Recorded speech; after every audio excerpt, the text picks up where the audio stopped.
My name is Jeff Feist. I'm originally from Kansas, moved into the Brunswick County area about 2 years ago from Asheville and wanted to live the coastal life.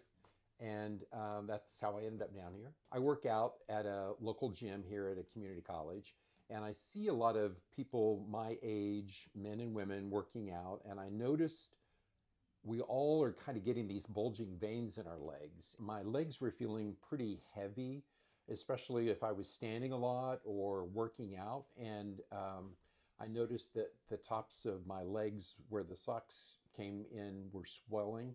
And I decided that I wanted to feel better, feel like my legs were lighter. And I decided to look at the vein leg process that Dr. Cahn has.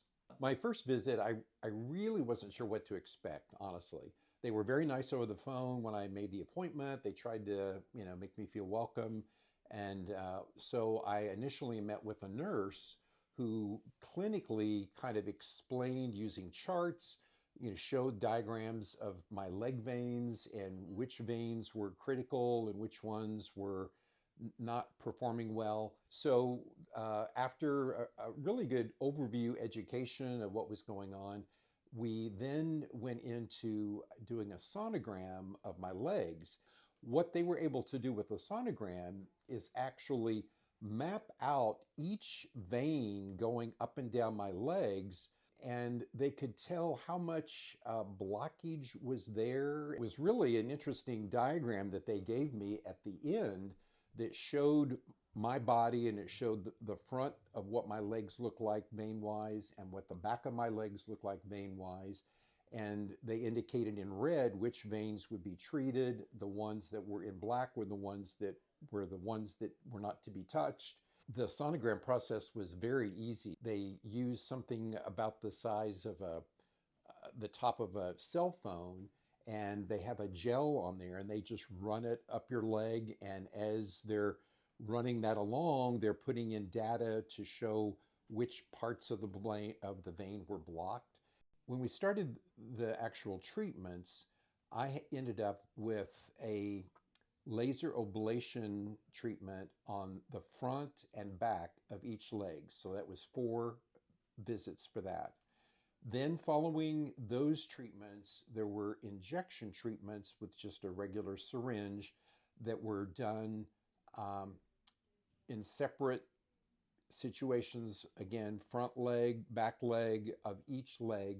And those were just to basically close off the feeder veins that were coming off the main veins. I was not under any anesthesia at all for any of these treatments, which was really, really nice. What was interesting to me is that we were all, Dr. Cahn and his team and I were all having conversations.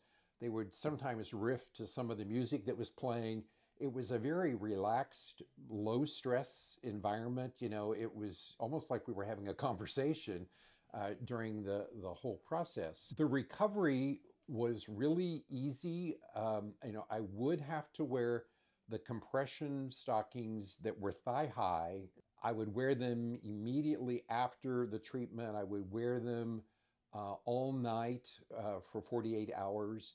And then after that, I would just wear them when I first got up in the morning until I was ready to go to bed. The purpose of wearing the compression hose is to make sure that the veins that they're trying to collapse stay collapsed. What happens with the laser ablation is that there is a little very thin metal rod that is inserted into the vein that sprays lidocaine to numb it, and then the laser actually kills the vein from the inside.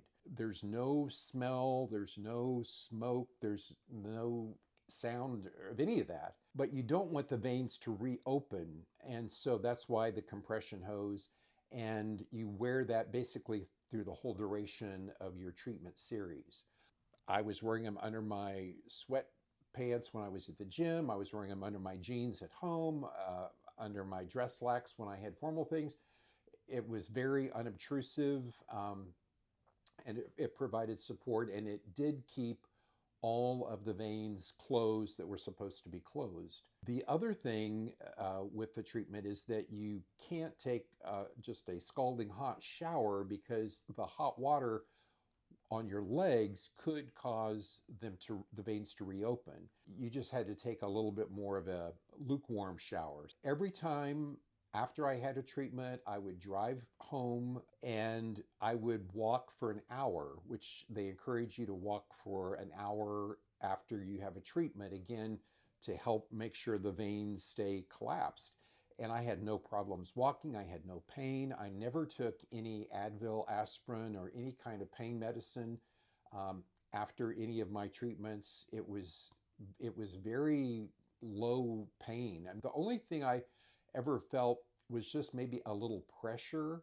But the whole time, my leg was being scanned with the ultrasound scanner as Dr. Cahn was moving through the vein area, and even as he was making sure where the shots needed to go for the little feeder veins. It's a very scientifically guided process, and I felt really good about it, and I was glad that my internal medicine doctor referred me to Dr. Cahn, because I had talked to my internal medicine doctor about the swelling and the weight feeling that I had in my legs. And so that's kind of part of how I ended up here. The nice thing about it is you're positioned on this table, so you're kind of leaning back. So you're not seeing what's actually going on with your leg. So you don't look at this and freak out. You just kind of sit back and you just feel like the pressure, like a massage, only it's more in linear fashion. The first thing that Dr. Kahn's office had me do is get a pair of compression hose, and I actually had to buy them and bring the package in to document the fact that I had this. And depending on your insurance, some plans require more or less weeks of it, but in my particular case, I had to wear the compression hose for 2 full weeks before he would start the procedure. The reason for that is Dr. Cahn wanted to make sure that the compression hose were going to make me feel like I would feel at the end of this whole process. Because if wearing the compression hose didn't yield the results of feeling less blood pooling, less weight in the legs, then he would reevaluate whether it was really something we needed to do. And we needed to also prove to the insurance company that this is a warranted expense. So that initial part was easy to do. And then after the conclusion of that period of wearing the compression hose only, then we started doing the 4 laser ablation treatments. And then in my case, it was 5 of the injections after that. Each person is different in terms of the vein damage and the extent of feeder veins coming out of it, but that's what my case was. Well, I would say that I'm very pleased with the procedure. Number one, I had no bruising, no bleeding from any of these procedures. It was as if it just magically happened. And what I feel good about is the fact that the veins just kind of disintegrate and dissolve into my body very organically. So there's nothing that gets pulled out or anything like that. It just dissolves over time. But the benefit is that my legs feel so much more rested and lighter than what they did before. And I have worked in jobs where I'm standing on concrete floors all the time. And I remember going home after those jobs thinking, oh my gosh, my legs are killing me. They're just so heavy. Now I don't feel that way at all. It's like when somebody says, hey, let's go take a walk in the neighborhood. It's like, sure, we'll do that. In fact, I was dog sitting for a friend of mine, and I took the dog on 3 walks a day. Now, his owner wasn't too happy when he got home because now the dog expected that. But it was just so easy and so comfortable to take those kinds of walks, and I just enjoy doing that. This whole business of addressing veins first came to light in my mind back when I was growing up in the 1970s, and people my mom's age would have this process called vein stripping done, which was horribly painful, and it required a hospitalization under anesthesia, and they literally just yanked the veins out of your leg, which which is a very barbaric kind of a thing, and it's not at all like what is done now. It's just old school technology. It is something that I'm really glad I invested in myself. I want to live a long life. I want to be healthy. And I just feel like this is kind of like deferred maintenance. You think about a car, and every so many miles you have to rotate the tires or change the oil. And in my mind, I've put thousands of miles on my feet over my lifetime. And this is just, in my mind, just maintenance that I'm doing to ensure that for the next 20 or 30 years, I'm going to have comfort and support as I'm walking.